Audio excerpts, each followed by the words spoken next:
It's time now for a look at latest in local news. In the news, the Jesup City Commissioners met for their monthly meeting last night. They voted unanimously to accept the bid from United Pool for $865,050.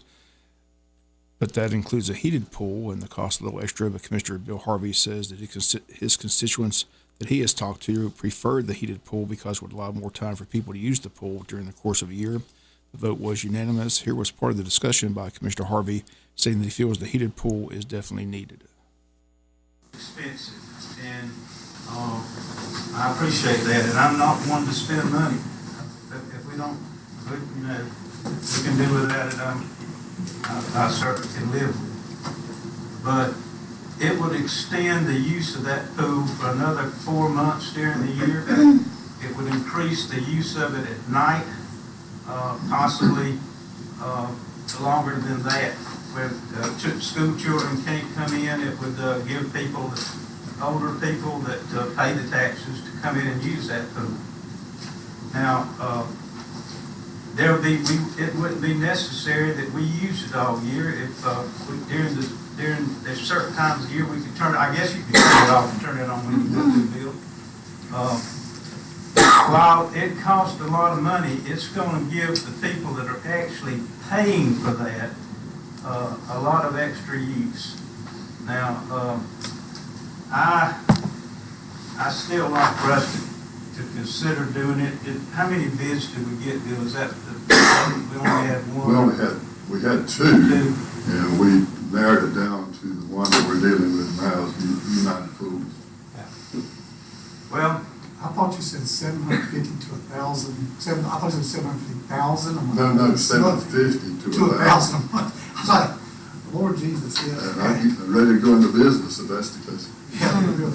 When do we have to decide on the heater? Approve this and do the heater? Well, decision later? the contractor is ready to come sit down and do the final negotiations. So as soon as we can, we're ready to move.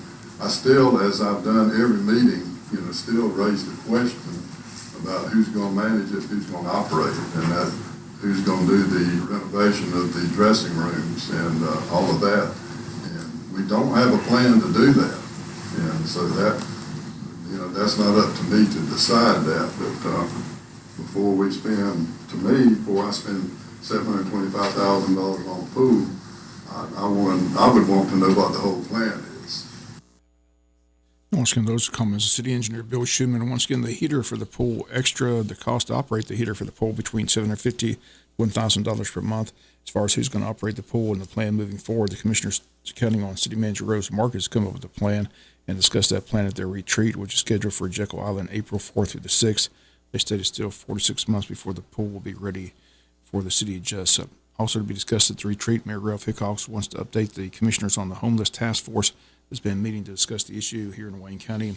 Mayor says he's contacted the CEO of Dollar General, who owns that property where a growing tent city has been set up in a wooded area behind Zaxby's restaurant. They're not in favor of that taking place. Dollar General says that they will send a letter to the city of Jesup stating that they're not in favor of that taking place behind Zaxby's, where the Dollar General owns that land. Once again, all this to be discussed at the retreat. The retreat set for Jekyll April 4th through the 6th. Due to the retreat, they rescheduled their Tuesday, April 4th meeting to Monday, April 3rd. Again, they'll meet on Monday, April 3rd, and then head to the retreat on Tuesday, April the 4th on Jekyll Island. Other news, the commissioners accepted their bid from the Georgia Asphalt for the LeMig contract. The city's bid $261,071.04. They've been working on the Pine Bloom project after receiving complaints from residents in that area. A lot of work still to be completed, but they feel they've resolved the issue, and they approved a change order last night, which will help alleviate the issues from the residents, and that was approved by a unanimous vote. Downtown Coordinator Hallie Gillespie updated the projects in the cities since taking over in October. Has met with the downtown merchants. She hopes to continue those quarterly meetings. The swings at James Bland Park have been donated. They also received a $50,000 donation from a donor for the sign to be placed at the park. Sign cost around $34,000, and the remaining money is still being discussed on how it will be used by the donor in the city of Jesup. Gillespie says at present time, no scheduled Arch Fest, but under items with commissioners, Tim Cockfield and Pam Schuman stated the city of Jesup needs a festival. That also another topic at their retreat. They state they may go to Cracker Williams or they might stay downtown, but the commissioners want to keep some type of Jesup festival on the yearly calendar. Campbell Osteen from Harrison Company gave the city their 2021-22 audit report, and that's a look at your Jesup City Commissioners meeting from last night. We'll be back with more news after this word from our sponsor, other commercial messages, so please stay tuned. Early voting continues for the Wayne County Board of Education's East Splosh referendum. Early voting taking place all this week and next week and this Saturday as well. The time, 8 a.m. to 5 p.m. Monday through Friday. Saturday, March 11th, from 9 a.m. to 5 p.m. Location, the Hall Richardson Rec Center at 660 North 4th Street. On Tuesday, another 26 votes cast, bringing the number of votes up to 237. Once again, early voting today from 8 a.m. to 5 p.m. all this week and Saturday and all next week as well. Election date is Tuesday, March 21st, when all the county voting precincts will be open from 7 a.m. to 7 p.m. Early voting for the East Splosh referendum underway, and early voting ends Friday, March 17th. Election date Tuesday, March 21st. In Atlanta, divided House approved a bill that would allow heavier trucks on Georgia state highways. State law currently limits commercial vehicles to 80,000 pounds, but it permits a 5% variance for trucks carrying certain agricultural and natural resource products. That means some trucks weighing up to 84,000 pounds are allowed. House Bill 189 would expand that variance to 10%, meaning some trucks weighing up to 88,000 pounds could travel on state highways and local roads. Proponents of the bill say allowing heavier trucks will let businesses deliver their goods more efficiently and be able to compete more effectively with their counterparts in neighboring states that already allow heavier trucks on their roads. Representative James Burkett of Waycross, Georgia, says Georgia simply needs to grow and not stymie the economy.